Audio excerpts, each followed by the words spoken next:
पूरे की आज राब्ता ऑफिस का इफ्तिताह हुआ और आप देखेंगे कि इस राब्ता ऑफिस से इलेक्शनी कामकाज नयापुरे के पूरे हिस्से के यहाँ से किए जाएंगे।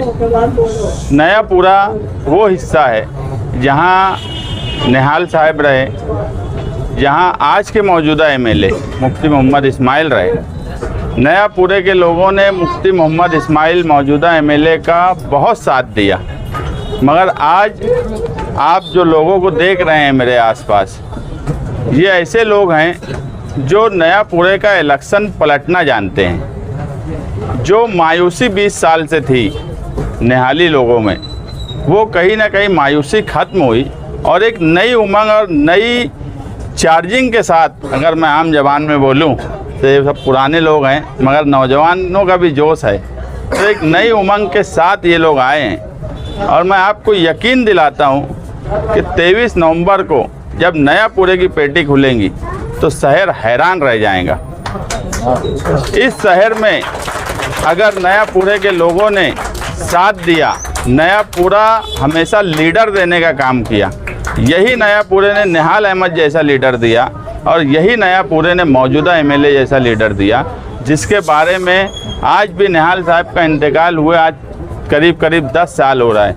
मगर हम जब मंत्रालय जाते हैं या शहर के दूसरे हिस्से में जाते हैं तो आज भी निहाल साहब के बारे में कि एक उसूली लीडर थे।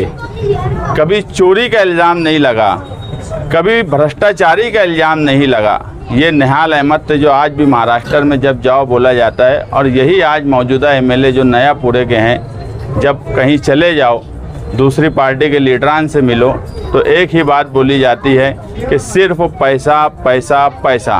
5 साल इन्होंने मंत्रालय की गलियों में सिर्फ पैसे के लिए घूमा और कहीं ना कहीं ये मालेगांव और नयापुरे जैसे पढ़े लिखे, जहाँ पे उल्मा रहते हैं, जहाँ पे टीचर्स रहते हैं, डॉक्टर्स रहते हैं, एक ऐसा तबका रहता है जो मालेगांव शहर को एक राह बताता है, ऐसे हिस्से के एमएलए रहने के बाद भी उन्होंने मालेगांव शहर की बदनामी ही की है।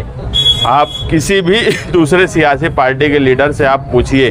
और आज हमारी नयापुरे की राब्ता ऑफिस का जो इफ्तिताह हो रहा है, मैं आए हुए यहाँ जो पुराने लोग हैं और जो नए नौजवान हैं, मैं इन सब का शुक्रिया अदा करता हूँ कि और ये यकीन के साथ कि जो मैं महसूस कर रहा हूँ नयापुरे में, यही महसूस ये लोग भी कर रहे हैं कि 23 नवंबर को नयापुरे की पेटी खुलेंगी तो मौजूदा एमएलए की आंख फटी की फटी रह जाएंगी। ये नवैयत नयापुरे की है, ये शहरियान को ये बात समझना चाहिए, क्योंकि नयापुरे के लोगों के लिए, नयापुरे में रहने वालों के लिए, यहाँ के पढ़े लिखे लोगों के लिए किसी भी किस्म का काम नहीं किया गया। यहाँ तक कि मुझे नयापुरे के लोगों ने बोला कि एक आम एमएलए का लेटर लेने के लिए भी हमें दर दर भटकना पड़ता था।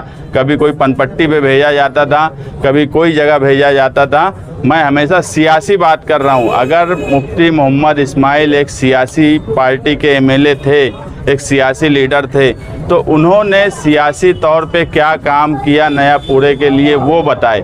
मजहबी स्टेज से या मजहबी कोई जमीयत के नाम से जो काम है वो एमएलए का काम नहीं है। जमीयतुल उलमा का काम कि हम सराहना करते हैं, मगर वो जमीयतुल उलमा का काम है।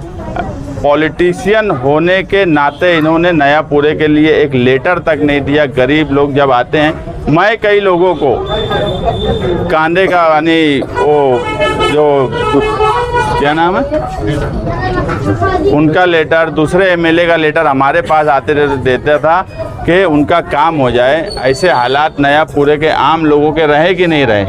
कभी यहाँ कोई सरकारी दरबारी, कोई ऐसा सरकारी कागजात का काम, और ऐसे अपने लड़के को इंट्रोड्यूस किया जा रहा है जिसने कभी एक राशन कार्ड नहीं बनाया, और ऐसे लड़के को नयापुरे पर थोपने की कोशिश की जा रही है। उसके बड़े बड़े फ़ोटो लगाए जा रहे हैं, जिसने कभी एक किसी का जन्म दाखिला नहीं बनाया, मृत्यु दाखिला नहीं बनाया, राशन कार्ड नहीं बनाया, कभी एफडीओ नहीं गया, कभी ज़मीन पे कोई काम नहीं किया, सिर्फ इसलिए कि वो उनका लड़का है। इसलिए ख़ानदानी अजारादारी, ख़ानदानी विरासत उसको दी जाए, ये शहर कभी बर्दाश्त नहीं करेगा। हमने हमेशा ज़मीन पर काम किया, कभी भी ऐसा नहीं हुआ कि हम निहाल साहब के नाम से पहचाने जाते, बिल्कुल सच बात है, मगर हमने निहाल साहब के काम काज को आगे बढ़ाया, इसलिए आज शहर तब्दीली की तरफ है और वो तब्दीली इंशाअल्लाह नयापुरे से शुरू होंगी।